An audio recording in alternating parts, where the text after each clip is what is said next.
Now, from Nebraska's trusted news source, this is Channel 8 News at 5. Coming up tonight, mental health experts are working to combat vaccine hesitancy. Also, gathering signatures in the fight for minimum wage to be raised here in Nebraska. But first, no part of the state is immune to this. It's in the big cities, as people know, but it's in the rural communities. While the opioid crisis is gripping much of the nation, Nebraska's drug of choice is still meth.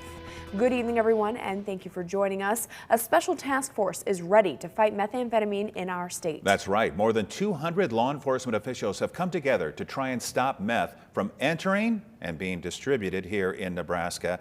Ariana Martinez has more. It's getting worse. Already just in this morning's program, we heard information from the DEA about how the amount of meth and the amount of meth being seized is drastically increasing in this state. And so if we're going to fight this, we have to be on the same page. The interim U.S. Attorney General in Nebraska explained that in a normal year, 70 to 75% of all drug cases they handle are meth-related. People we're prosecuting are distributors. Many of them have horrid criminal records. We are finding over and over and over again that there are firearms that are involved. These are serious, serious cases. They have a huge impact on the community. The goal is not necessarily to put harsh penalties on those using the drug, but rather get them the treatment they need and prosecute the ones making and distributing meth. The state will get money for treatment and prevention through opioid settlement agreements. The state, over the next several years, 18 years approximately, we're going to receive over $100 million that's going to primarily go to drug addiction abatement, particularly opioids, but this can also be a related treatment issue. So it'll put us in a better position to look at funding treatment. The goal of the task force is to work together and share intel to better understand where the drugs are coming from, and in many cases, follow the trail back to the cartel. There's so many communities across the state of Nebraska that don't have a task force to work with. And our goal now is to give those law enforcement officials in those different areas the ability to tap in to both the state resources and the federal resources to better prosecute, better investigate, and better prosecute. The DEA explained that meth is being sold at a much cheaper price, flooding the market and keeping people addicted. If you put that into perspective, Memorial Stadium in Lincoln holds approximately 85,000 people. If you divide that 760 pounds seized last year, we'll be able to put 65 dosage units of methamphetamine in each seat of the stadium. Officials say meth is a drug that can destroy communities and families. The FBI said that last year alone, there were 1,000 children in Nebraska removed from homes because of drug use. Yeah, this task force will continue to educate communities on the danger of this drug. Another nonprofit has joined the fight to raise Nebraska's minimum wage. Out Nebraska, which supports the LGBTQ community, is helping to collect petition signatures. About 85,000 are needed to put it on this November's ballot. If approved, it would raise Nebraska's minimum wage $1.50 each year until it got to $15 in 2026. A lot of times LGBTQ people tend to be underemployed just due to conditions in our state. But also we believe in equality and equity for everyone, and we want everyone in Nebraska to have the ability to thrive as their full selves, and part of that is making sure that they can pay for, food, bills, rent. Right now, Nebraska's minimum wage is $9. Again, if enough signatures are gathered and if voters approve an increase, it would jump to $10.50 on January 1st, and again, go up $1.50 a year until it got to $15 an hour. The deadline for signatures is July 7th. For times and locations to sign the petition, just click on this story on our website, klkntv.com. Now to local COVID news and an update from health officials. One of today's focus, the number of children who are getting sick. We've heard a lot of kids don't get sick, kids don't get severe illness. Unfortunately, the truth is that kids are getting sick, kids are getting hospitalized. We've seen the rates of illness and hospitalization both increasing over recent months, and that's happening right here in Lincoln. Those 18 and younger made up about 30% of all new cases last week. And those aged 10 and under accounted for 671 new cases last week. That is more than double the number from just 2 weeks ago at 303 cases. And officials say most of those kids have been healthy children without underlying conditions, and that the majority of them have been unvaccinated. Only 29% of ages 5 through 11 are fully vaccinated. Officials also want to remind people that if you test positive, to please try to stay home as much as possible. If you absolutely have to go out, wear your mask and try to stay distanced from other people. Well, can mental health experts help improve vaccine hesitancy? A Lincoln mental health practitioner says yes. He believes mental health experts can have a huge impact on those who are hesitant toward the COVID vaccine. Michael Pella says he has seen hesitancy from the shot's side effects, a fear of injections, to people politicizing the vaccine, and some don't like to be told what to do, especially from the government. Pella says that's when you have to show them someone else's perspective. Sometimes just making it personal, like you would in any therapy session, can help people really see things less as of a issue of people are trying to tell me what to do, and more of a, wow, this goes way deeper than that. There's more personal investment than just somebody trying to tell me what to do. First and foremost, Pella says it's his job to validate the patient and normalize their feelings. He'll also look over data and factual information, sometimes making a pros and cons list with them. But at times, all some really need is just to talk it out.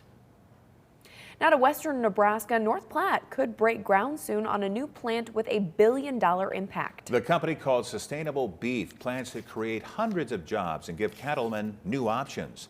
Rancher Trey Wasserberger is one of the partners. He says he has met with the USDA and they applied for federal funds for new packing plants. Plus, the state may chip in as well.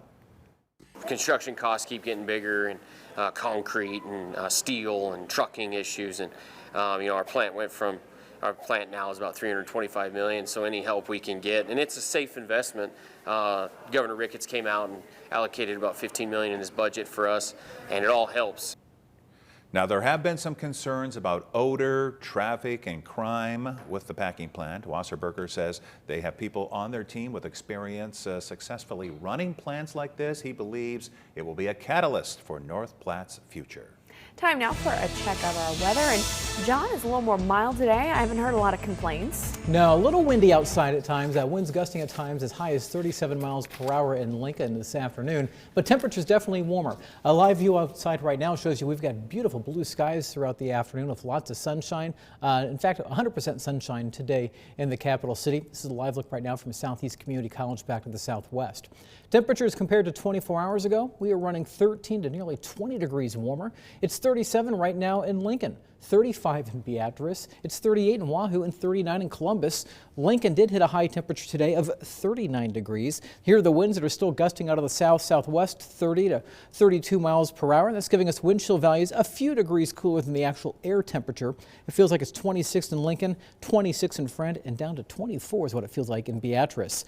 Mostly clear skies outside right now. There are some clouds back to the northwest. These will begin to move in later on this evening. We'll see clouds on the increase, mostly cloudy skies as we go through the overnight hours. For the rest of this evening, 34 by 6, 31 by 8, 30 degrees by 10 o'clock. Not nearly as cold as it got this morning when it dropped down to 1 degree below zero out at the airport. And we've got some mild temperatures coming our way for the end of the week as well. We'll take a look at that and also some things that may change our weather for next week. That's in my Storm Alert Team forecast. All right, thank you very much, John. In national news, the Federal Reserve is signaling it will raise interest rates in the coming months as it tries to fight high inflation. The central bank's decision to pursue a more aggressive policy will have ripple effects on the stock market and Americans' wallets. ABC's Elizabeth Schultze has more. As inflation hovers near a 40-year high, a major shift from the Federal Reserve. The central bank is signaling it'll start raising interest rates in March for the first time in 3 years, part of an attempt to fight sky-high prices. Against a backdrop of elevated inflation and a strong labor market, our policy has been adapting to the evolving economic environment, and it will continue to do so. Higher interest rates mean borrowing money will get more expensive for consumers and businesses. Everything from home mortgages to car loans to credit card bills. It influences the consumer by increasing that cost of borrowing, which makes them think more about their purchase decisions and the overall demand that we see in the economy. The Fed's change in policy comes as inflation remains stubbornly high, thanks to a combination of snags in global supply chains and strong consumer spending on products. The Fed's come around to the view that these price pressures are going to remain elevated much longer than they had initially anticipated. The stock market edged lower on the Fed news after several days of wild swings.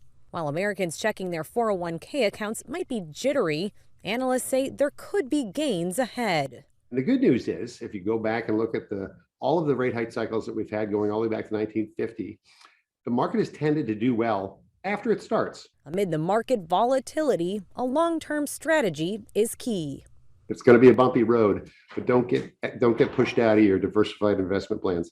Now, even with borrowing costs expected to go up, rates remain at historically low levels. Many economists say it's unlikely that interest rates will reach double digits like in previous decades. Elizabeth Schulze, ABC News, Washington. And still ahead on the news tonight, a Supreme Court justice is retiring. A look back at his legacy after the break. Dear Winter, my squad of 16 vehicles with all-wheel drive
Now to the major news out of the country's highest court. Sources confirming to ABC News Supreme Court Justice Stephen Breyer plans to step down at the end of this term. This decision is a crucial opportunity for President Biden to nominate Breyer's successor. ABC's Raina Roy has the latest. After more than 2 decades on the nation's highest court, Justice Stephen Breyer will soon be stepping down. He spoke with ABC News about his plans to retire last year. I do not intend to die there on the court. I hope not. At 83 years old, Breyer is the oldest out of the 9 Supreme Court justices and most senior out of the 3 liberals. Known as the court's most famous pragmatist, he's frequently spoken publicly about the importance of nonpartisanship as a judge. You have to think of a rule of law, and a rule of law means you sometimes follow decisions you don't like.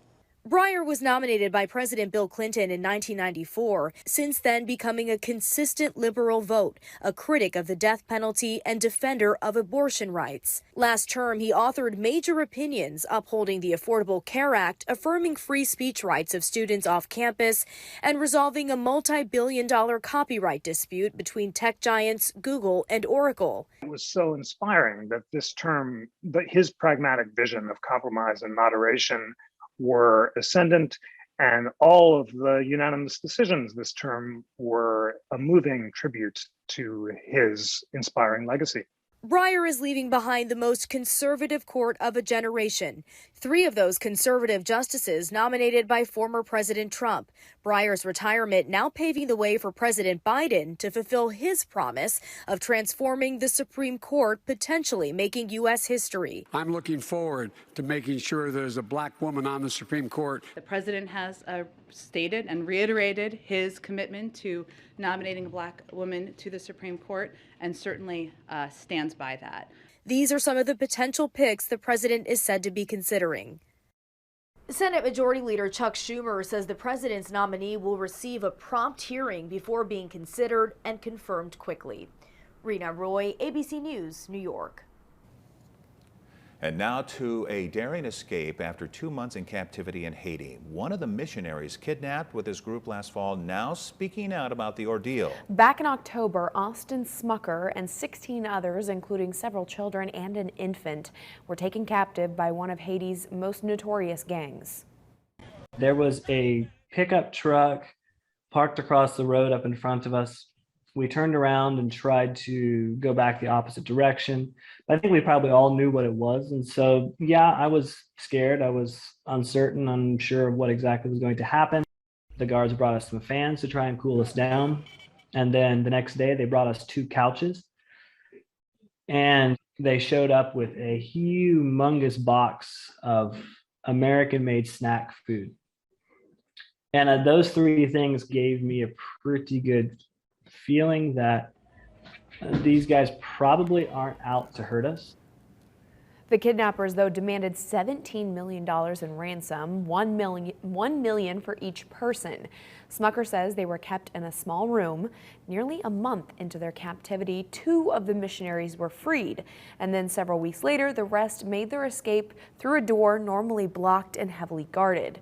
The organization the hostages worked for acknowledged that a ransom was paid for everyone's release, but they have not said how much it was.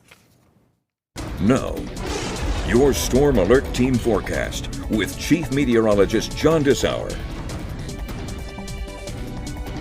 Sunny skies outside today allowed temperatures to get just a bit warmer. Also a nice southwesterly wind, at times gusting over 30 miles per hour. We made it all the way up to 39 degrees today in Lincoln. We take a live look right now from Honda of Lincoln off to the south and west. You can see we've got clear skies outside right now. There are clouds beginning to move our way, and we will see skies turning mostly cloudy overnight. Temperatures around Lancaster County, 37 at the airport, 36 Branch Oak Lake. We've got 36 degrees in Seward and 35 degrees in Milford as well as in Friend. It's 37 in York, 34 in Central City. Same temperature in Fairbury as well as in Beatrice, where it's 34 degrees. Sustained winds remain out of the south-southwest, 10 to 20 miles per hour, giving us wind chill values a bit cooler than the actual air temperature. It feels like it's 26 in Lincoln, 25 in Beatrice, and it feels like it's 28 right now in Columbus. Overnight, we're not going to drop terribly much. We will notice a wind shift early tomorrow morning to the northwest, 6 to 12 miles per hour. Temperatures will drop only into the low 20s overnight. So a mild night considering, or by late January standards. We'll start out with some clouds tomorrow morning. I'll look for partly cloudy skies as we go through the day tomorrow. I think by noon we could see temperatures up near middle to upper 30s. Now to the question, we could have a few flurries off to the north and west, up towards Ord and Albion, for instance. 36 degrees in Lincoln by 5 o'clock. I think we will make it up to 38 degrees by afternoon, 38 in Seward, a little warmer down towards Beatrice, 40 in Fairbury and 41 in Hebron. Winds shifting around to the north, 7 to 15 miles per hour sustained, and still with some gusts to 30 miles per hour, giving us wind chill values into the low 20s tomorrow afternoon. And you'll notice the winds tomorrow, gusting wise, as I mentioned, upwards of 30 miles per hour. By noon, we'll be up near those 30 mile per hour marks, and that will continue on as we go through the afternoon hours until sun sets. Then the winds will begin to back down. Now, we're still expecting warmer temperatures for the start of the weekend. Temperatures running 15 to 20 degrees above normal. I'm forecasting a high of 54 degrees on Saturday in Lincoln. We'll see near 57 degrees as we go through Monday. Now, we're still watching out to the west. There is a storm system that is definitely churning up into the northern Pacific. And one thing of interest tonight is hurricane hunters out of Honolulu are actually starting to fly out into this weather system. You can see it's now starting to jog back and forth as it's now dropping radiosondes through the atmosphere. They're tasked to drop 30 of those over a time period, and they're trying to sample this jet stream, or what we call jetbacks, where the strongest winds are in the jet stream, so we can input that data, or they can input that data into the computer model so we can get a better idea what's coming our way for a possible Groundhog Day storm. 7-day forecast, 39 degrees on Friday under mostly sunny skies, 54 degrees on Saturday. It will be warm. 49 on Sunday, so just slightly cooler. We'll start warming up even more on Monday with a high of 57 degrees. Some of you may come close to 60 Monday afternoon. And then more clouds start to move in on Tuesday with some light showers coming in, 45.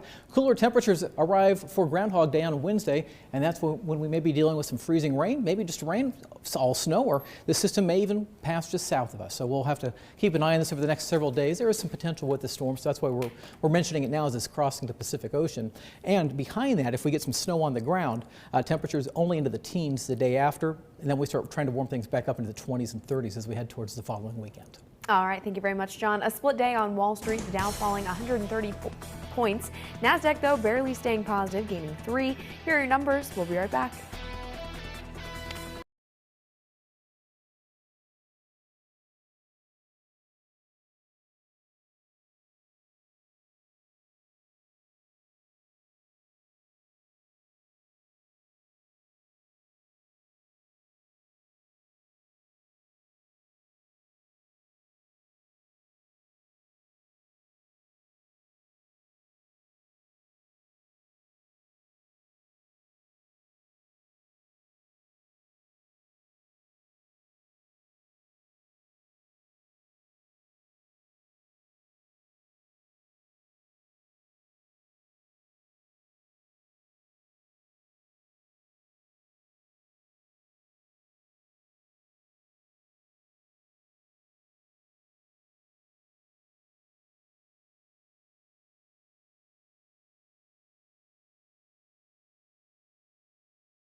Finally tonight, a fast suspect runs away from pursuing police. Luckily, there was even a faster bystander who sprang into action.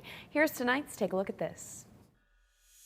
We are all about the humble heroics here today. First up, a frantic police chase in Houston, Texas, which came to a swift end not by the deputies in hot pursuit, but by a lightning-fast Good Samaritan in a foot pursuit. Wow! Authorities were pursuing the suspect in an alleged stolen truck in and out of neighborhoods and into an industrial complex where the driver bailed out and hopped a fence. That's when this bystander sprang into action, sprinting after the man. Citizen going after him. The man, a former track athlete and trained security guard, quickly caught up to the suspect, detaining him until authorities arrived. I was not even thinking. I was just ran behind him, tackled him down. A heroic California man's quick and selfless actions helped save his elderly neighbor from a growing garage fire. The blaze knocked the home's power out, trapping the 92-year-old in his electric recliner. That's when neighbor Eric Bean grabbed an extinguisher and ran over. Helped him get out of his recliner, grabbed his walker, and then we proceeded out of the house. It was just the right thing to do. I would do it again. Finally, try not to fawn all over these heroic responders, going the distance to save a pair of deer in trouble. The first was freed from a tangled soccer net by firefighters in Georgia. The other saved from icy waters in New York by a courageous cop on a sled. For Take a Look at This, I'm Jeremy Roth. All right, let's check in with John. Not as cold tonight. No, some of you maybe can grab the extra blanket early this morning as the temperatures were getting even colder. Tonight we should only drop into the low 20s, and we'll see clouds starting to increase. 31 degrees by 8 o'clock and 30 degrees by 10 o'clock. All right, thank you very much, John, and thank you all for joining us. World News with David Muir is coming your way next, and we'll see you back here for the very latest news, weather, and sports at 6 o'clock. Have a good one.